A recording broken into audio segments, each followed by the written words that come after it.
Of course, I wouldn't want Donald Trump round for dinner. Hello, I'm Adam Cherry, and this is GBN Originals.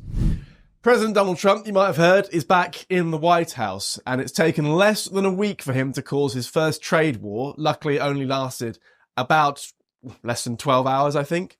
Let's get into the latest events that have captured the attention of the world, and I'm sure will spark heated debate across social media platforms. This is Donald Trump, after all. Every time he breathes, someone tweets something nasty about him. So, what's happened? Well, Trump has secured a major victory in his ongoing battle against illegal immigration. What am I talking about? Well, the Colombian government, initially resistant to accepting deportation flights, has now offered up its own presidential plane, talking about winning, to facilitate the return of illegal migrants. Now, this breakthrough came after a tense but pretty brief standoff between the two nations. Colombian President Gustavo Petro initially had blocked 2 deportation flights, allegedly citing concerns about the treatment of the migrants. And he stated, "I deny the entry of American planes carrying Colombian migrants into our territory." Particularly, he was aggrieved over the use of military planes. But guess what? Trump is having none of it. He threatened Colombia with a series of punitive measures, including a 25% tariff on all goods coming into the US from Colombia. That would jump to 50% after just 1 week. He also implemented a travel ban and visa revocations for the Colombian government, government officials and their allies and supporters. And guess what? Faced with these obvious and devastating economic consequences, Colombian administration very quickly, and I mean within a matter of hours, changed its tune. In a statement released while under pressure, the government announced the government of Colombia, under the direction of President Gustavo Petro, has arranged the presidential plane to facilitate the dignified return of the compatriots. Yeah, that is right. They are using their own plane to help Trump take these migrants. What kind of win is that? I'd say that's 100% victory for the White House. They will be screaming about this for weeks. Now, Trump's approach to immigration has been characteristically uncompromising, shall we say. We know the routine here. US Secretary of State Marco Rubio echoed this sentiment earlier this week, stating, "America will, quote, no longer be lied to nor taken advantage of." So this stance is not going to be limited to Colombia. Brazil is also feeling the heat of Trump's immigration policies. Its foreign ministry condemning what it called the degrading treatment of Brazilian migrants on deportation flights. But that is not going to stop those flights leaving the tarmac.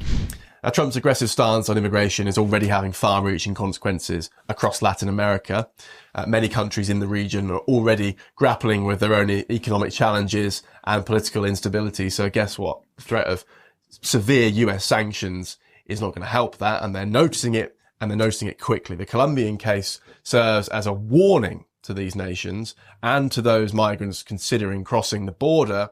If they make that journey, they are incredibly likely now to be turned around. You're seeing it already directly on the border with Mexico.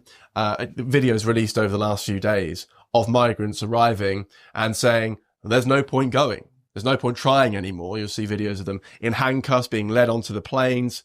They're warning others who are thinking of coming over not to bother because they will get caught and they will get sent back immediately. It's extraordinary footage.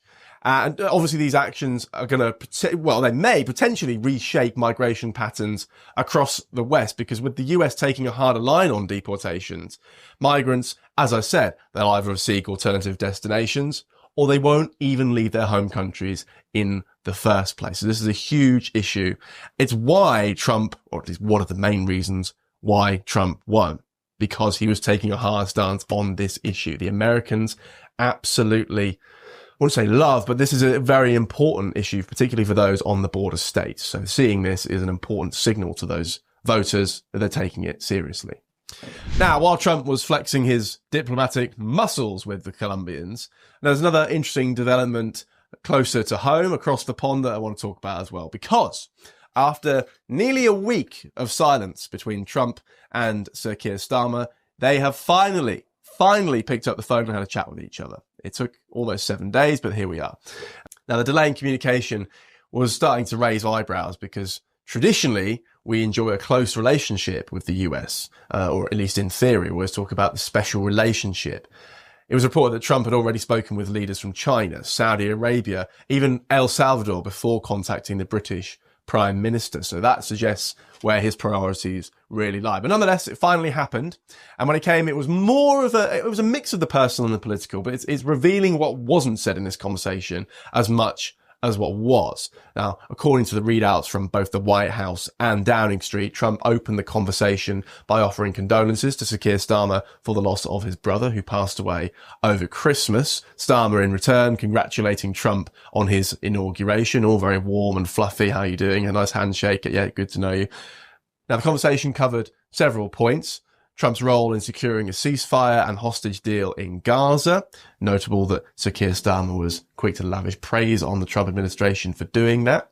The release particularly of Emily Damari, with Trump sending his best wishes to her family. She was the British hostage held in Gaza. Talked more broadly about Middle Eastern security. They talked about trade, and Starmer particularly, and this is interesting, okay, because Starmer was very keen to highlight UK's deregulation efforts to boost growth. And we've seen the Chancellor, Rachel Reeves, make similar noises over the last couple of days. Obviously, they've realised that 6 months of talking down the economy and saying things can only get worse isn't very good for investor confidence. It's not very good for the economy. Who knew? But nonetheless, good to see. I will say perhaps the most significant outcome of the call was the agreement for the two leaders to meet soon. This hasn't happened yet. The upcoming meeting will obviously be closely watched. It'll set the tone for US and UK relations in the coming years, particularly given the relationship or lack thereof between Keir Starmer and Donald Trump in previous years. Remember, Keir Starmer is the man who said this during Donald Trump's first term when he was, well, before Keir Starmer had diplomatic issues with the US to worry about. Take a look at this. Of course, I wouldn't want Donald Trump round for dinner. Let's just play that one more time. I just want to remind you of what he said. Of course, I wouldn't want Donald Trump round for dinner. I wouldn't have Donald Trump over for dinner. Okay. Anyway, in September, Donald Trump had Keir Starmer over for dinner, and apparently they had a fantastic time, and now they're best friends. And in this readout today, we heard that Donald Trump said he's a very good person. Starmer's a great person. He's a bit liberal. He did say that. But look, he seems to be doing a good job. And Keir Starmer himself also saying he's very pleased to talk to Donald Trump, and everything's all hunky-dory. Still, nonetheless, the relationship between Trump and Starmer is sparking discussions about the future of the special relationship between the US and the UK.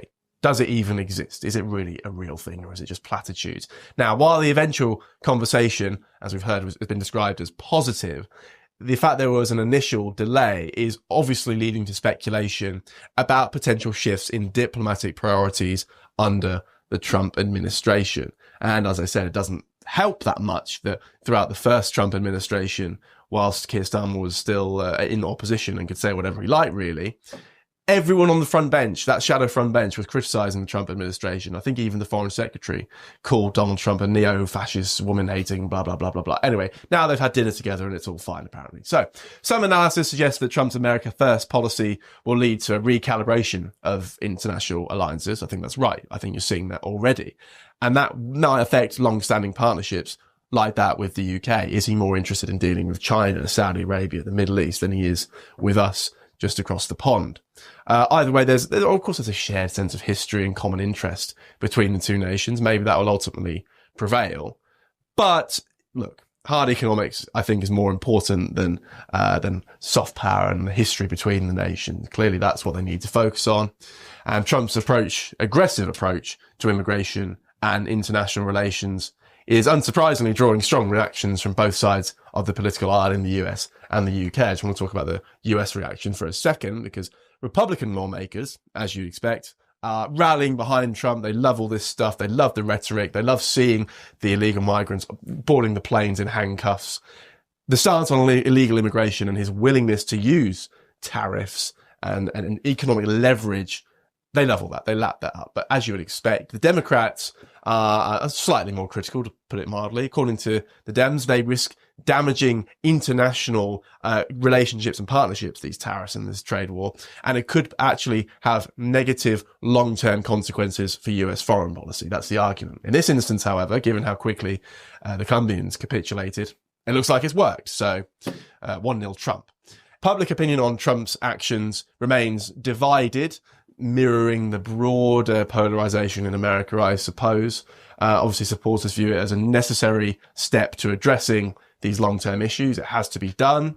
On the other hand, you'll see critics saying it's an overreach of executive power. You saw that when, during the brief window when this trade war was taking place, a trade war which lasted all of about 10 minutes, you saw a lot of left-wing commentators on Twitter, X, saying he's going to make the price of your coffee more expensive. He's going to make the price of all these goods unaffordable. What a mistake this is.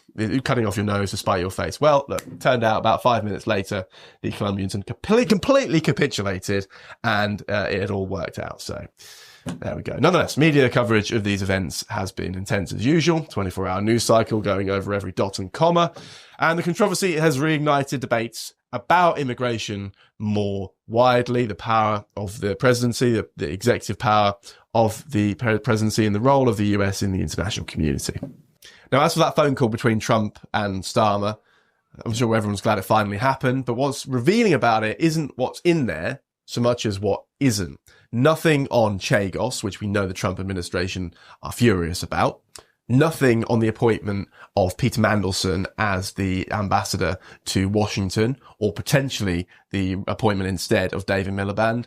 None of that. And that is so important because those are the areas where this new blossoming bromance could unravel very, very quickly.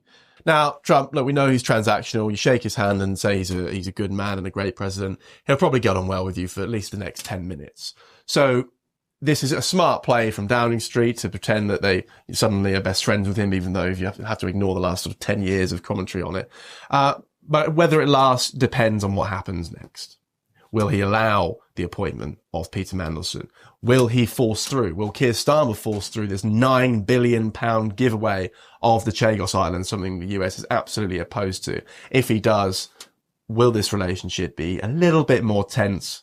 I think so. Well, thanks for watching. I'm Adam Cherry. As always, don't forget to subscribe to the GB News YouTube channel.